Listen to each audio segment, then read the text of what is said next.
umuntu abanje Yesu imbere ajya amumenyera n'amakuru y'ibiri imbere, amubwira uti imbere bimeze gutya na gutya, witonde kubera ko wagize gute, wamubanjije imbere. Iyo wabanjije Imana imbere, ikujya imbere ikagenda iringaniza ibitaringaniye. Abantu muzabona bayoba bagwa bava mu byizerwa nuko baba barakuye Imana imbere.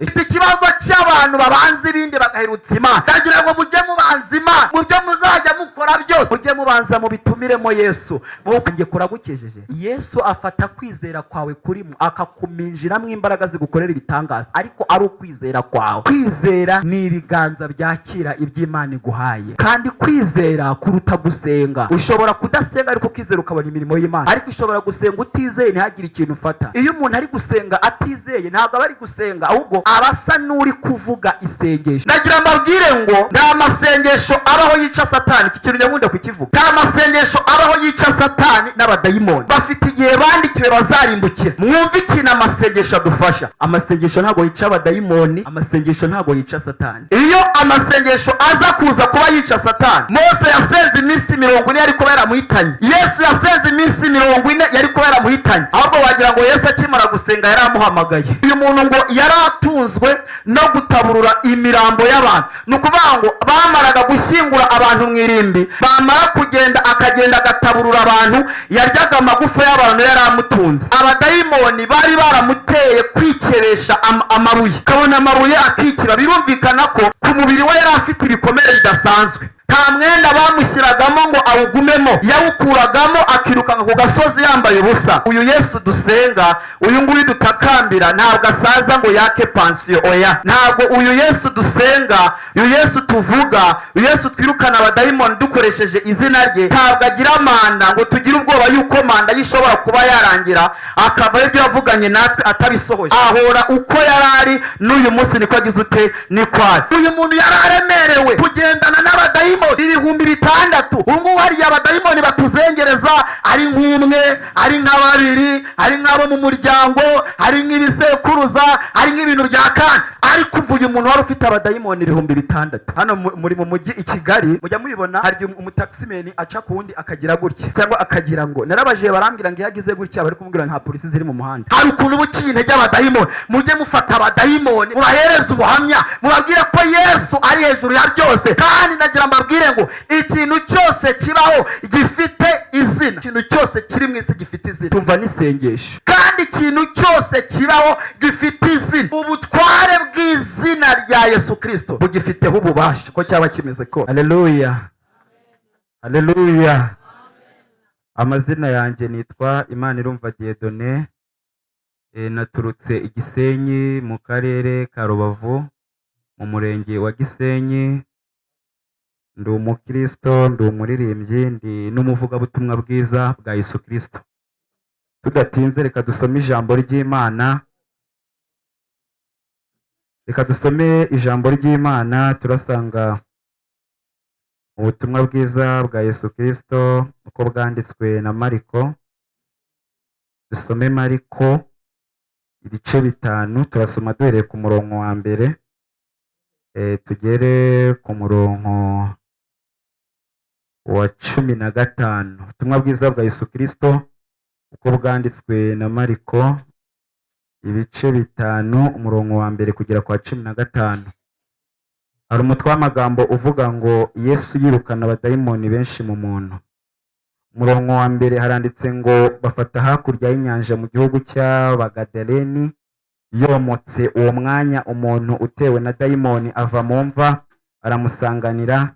Yabaga mu mva nta wari ukibona icyo ashobora kumubohesha naho waba umunyururu, kuko kenshi bamubohesheje ingoyi y'amaguru n'iminyururu y'amaboko, maze ingoyi akayicagagura n'iminyururu akayivunagura, ntihagire umuntu ubasha kumuhosha. Iteka ryose ku manywa na nijoro yahoraga mu mva no ku misozi asakurizaho yikebesha amabuye.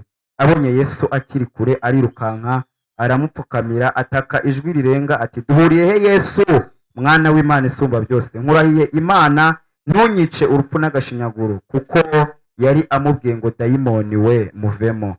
Aramubaza ati, witwa nde? Undi ati, Ingabo niryo zina ryanjye kuko turi benshi. Aramwinginga cyane ngo atabirukana muri icyo gihugu, kuri uwo musozi hari umugana w'ingurube nyinshi zirisha, nuko baramwinyiga bati twohereze muri ziriya ngurube tuzinjiremo.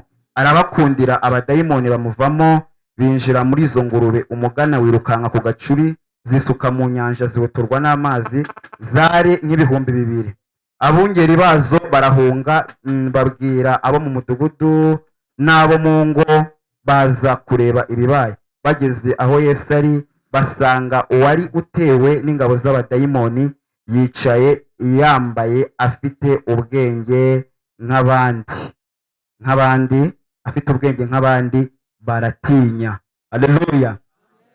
Kugira ngo tuganire ku ijambo ry'Imana bivuga ko Yesu aruhura.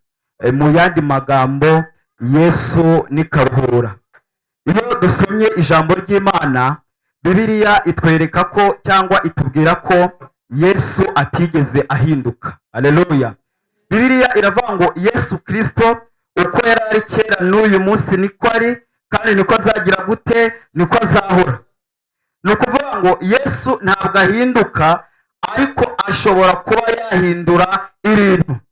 Ashobora kuba yafata iryari urupfu bikabamo ubuzima. Ashobora kuba yafata iryari uburwayi bikaba gukira. Ashobora kuba yafata ibyari amarira bikaba amaseka. Ashobora kuba yafata ibyari umubabaro bigahinduka ibyive, bigahinduka umunezero. Ntabwo ahinduka, ariko ashobora kuba yahindura ibintu. Njya nkunda kubwira abantu ngo uyu Yesu dusenga, uyu nguyu dutakambira, ntabwo asaza ngo yake pansiyo. Oya, ntabwo uyu Yesu dusenga, uyu Yesu tuvuga, uyu Yesu twirukana abadayimoni dukoresheje izina rye, ntabwo agira manda ngo tugire ubwoba yuko manda yishobora kuba yarangira akava ibyo yavuganye natwe atabisohoje. Ahora uko yarari n'uyu munsi niko agize ute, niko ari. Iki gihe rero Yesu yahuye n'umuntu wari unaniwe. Uyu yari umuntu urembejwe cyane. Nagerageje gusoma Bibiliya nsanga uyu yari umwe mu bantu barushye, ndetse nshatse navuga ko mu bantu bari muri Bibiliya Yesu yagiye akorera ibitangaza. Nta muntu wari urushye nkawe, nta muntu wari ufite agahinda nkake. Reka mvuge ibintu 6 byagaragazaga umubabaro w'uyu muntu, cyangwa byerekanaga ko yari arushye. Ikintu cya mbere, uyu muntu ngo yiberaga mu mva no mu butayu. Nta handi hantu yabarizwaga, hari mu mva no mu butayu. Yiberaga ku irimbi, nta handi hantu yabaga. Abadayimoni ngo bari baramwinjiyemo, bamukura iwabo, bamubuza kubana n'ababyeyi, bamubuza kubana n'abavandimwe. Ubuturo bwe buragenda buba mu mva, yaba atari mu mva akajya mu butayu. Ibaze umuntu ubayeho muri ubwo buzima bubera mu mva, ntiyararushye. Ikintu cya kabiri, ngo uyu muntu ngo bamuboheshaga iminyururu y'amaguru, ngo yarangiza akayicagagura. Bakamubohesha ngo iminyururu y'amaboko akayivunagura. Bibiliya yatubwiye ngo nta kintu bari bagishobora kumubohesha. Iminyururu yose yaracagaguraga, ingoyi zose. Yari afite imbaraga z'abadayimoni zari zaramurembeje, ntiyararushye umuntu. Ikintu cya gatatu, ngo uyu muntu ku manywa na nijoro ngo yahoranaga urusaku, avuza induru, asakuza mu muhanda, asakuza mu nzira, asakuza. Icyamurangagaho ni urusaku. Ni ukuvuga ngo yumvaga urusaku baravuga uti ni wa wundi utambutse. Ikintu cya kane, ngo uyu muntu abadayimoni bari baramuteye kwikeresha amabuye, kabona amabuye akikira. Birumvikana ko ku mubiri we yari afite ibikomere bidasanzwe. Ikindi kintu cya gatanu, uyu muntu ngo yambaraga ubusa, nta mwenda bamushyiragamo ngo awugumemo, yawukuragamo akirukanka ku gasozi yambaye ubusa. Ikindi kintu cya gatandatu, uyu muntu iyo tugiye mu busesenguzi tukinjira muri Bibiliya, dusanga uyu muntu ngo yari atunzwe no gutaburura imirambo y'abantu. Ni ukuvuga ngo bamaraga gushyingura abantu mu irimbi, bamara kugenda akagenda agataburura abantu, yajyaga amagufa y'abantu yari amutunze. Ndetse ahantu yabaga, iyo dusomye Bibiliya itubwira ko nta bantu batinyukaga guca muri iyo nzira, ngo n'abashyinguraga bihishe, kubera ko iyo yababonaga yabaga yabatesha no kuba bakora uwo muhango. Ikintu cya karindwi cyaragaga uyu muntu ko yarushye, twasomye Bibiliya iratubwira ngo Yesu aramubaza ngo witwa nde. Ndi kugira ngo iki kintu mucyumve neza. Aramubaza ngo witwa nde, arangije aramubwira ngo nitwa Ingabo, kubera ko turi benshi. Iyo tugiye mu mateka neza, iri zina yaravuze ngo nitwa Ingabo. Muri kiriya gihe cy'Abaromani, iyo bavugaga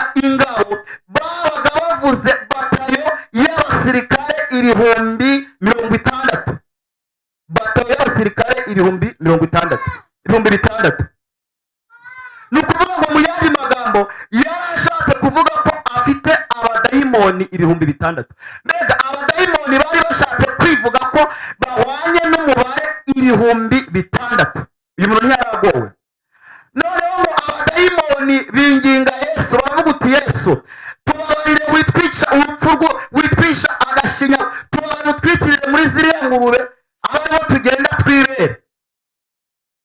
Ndagira mbabwire ngo nta masengesho aho yica Satani. Iki kintu nyakunda kukivuga. Nta masengesho aho yica Satani n'abadaimoni. Bafite igihe bandikiwe bazarimbukira. Mwumve ikintu amasengesho adufasha. Amasengesho adufasha kugendera hejuru y'ubutware bw'abadaimoni. Amasengesho adufasha kugendera hejuru y'ubutware bwa Satani. Iki ni nkivuga ntabwo ndabamvangiwe. Amasengesho ntabwo yica abadaimoni, amasengesho ntabwo yica Satani. Iyo amasengesho aza kuza kuba yica Satani, Mose yaseze iminsi 40 yari kuba yaramuhitanye. Yesu yaseze iminsi 40 yari kuba yaramuhitanye. Ahubwo wagira ngo Yesu akimara gusenga yaramuhamagaye. Ahubwo amasengesho y'iminsi 40 n'amajoro 40 nibwo Satani yahise ateramo aramwataka. Abadaimoni na Satani bafite igihe bandikiwe bazarimbukira. Ariko iyo tukiri mu isi tugasenga, amasengesho adufasha kugendera hejuru y'ubutware bwabo. Amasengesho adufasha kugendera hejuru y'imbaraga zabo. Nabo ubundi baracyariho ngo baduhangayikisha, ntabwo bateze gupfa. Cyakoze Kristo naza gutwara itorero. Iyo dusomye ijambo ry'Imana, Bibiliya itubwira ko Uwiteka azabajugunya mu nyanja yaka umuriro n'amazuku. Ariko ubu ngubu tumenye ngo turi ku rugamba. Ucyambaye umwambaro w'intambara ye kwirata nk'ukuramo atabarutse. Ntabwo twari twagera ahantu Satani atarasa imyambi. Ntabwo twari twagera ahantu abarozi batadufiteho ubutware. Ariko iyo dusenze tukazamuka mu mbaraga zo gusenga, amasengesho adufasha kugendera hejuru y'ubutware bwose bwa Satani. Yesu rero, uyu muntu abantu baramutinyaga. Uyu muntu nta muntu watinyukaga kumuvugisha. Abantu baramubonaga bakihisha kuko yari umugizi wa nabi. Kumva ko umuntu baboheshaga iminyururu akayicagagura, umuntu bazirikaga amaguru ngo yagaca, ruba ko yari umuntu w'igihangane ufite imbaraga zidasanzwe. Abantu baramutinyaga. Ariko ndagira amabwire ngo nta muntu Yesu atinya, nta n'ikintu Yesu atinya. Abadaimoni bakigira karakajyaye, imbaraga z'umwijima zakigira karaka. Ariko Yesu yaje, haleluya, ari hejuru ya byose. Nta wamubanjirije, nta n'uzamuheruka. Ni umwami ntabwo ajya asaza ngo yake pansiyo, ahora ari wa wundi. Mwakira ijambo ry'Imana mu izina rya Yesu. Reka dusenge. Mana data wa twese, Mana idasanzwe, uri Imana idasaza ngo yake pansiyo, uri Imana iruhura abarushye. Ntabwo uhinduka, uko wari uri kera n'uyu munsi ni kuri. Ariko kimwe tuzi, nubwo udahinduka ushobora kuba wahindura ibintu. Ijambo ryawe rirambwira ngo byose bishobokera abizeye. Bibiliya ikongera ikambwira ngo uwizeye naho yapfa azongera abeho. Umukiranutsi wawe abeshwaho no kwizera. Ubuzima tubamo tubugira tubeshejwe no kwizera. Ni ukuvuga ngo niba tubeshwaho no kwizera, kwizera kukaba kudahari, twaba tutariho, twaba turi imirambo, ntabwo twaba turiho. Dufashe rero mu izina rya Yesu. Mana utwongerere kwizera. Kwizera kwacu gukure, kwizera kwacu gutera iyindi ntambwe. Tugire kwizera kwirukana abadaimoni. Tugire kwizera, haleluya, tugire kwizera kuduhesha amahoro. Tugire kwizera kudushoboza gusuzugura Satani. Tugire kwizera kudushoboza kugendera hejuru y'ubutware bwa Satani. Masengesho ntabwo yica Satani, masengesho ntabwo yica abadaimoni. Ariko iyo umuntu asenze afite kwizera, agendera hejuru y'ubutware bwa Satani.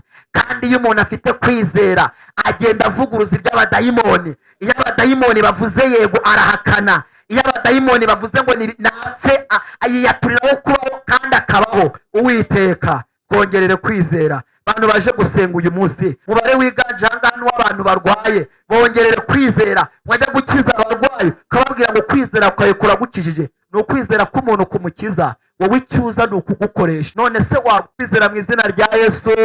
Amen.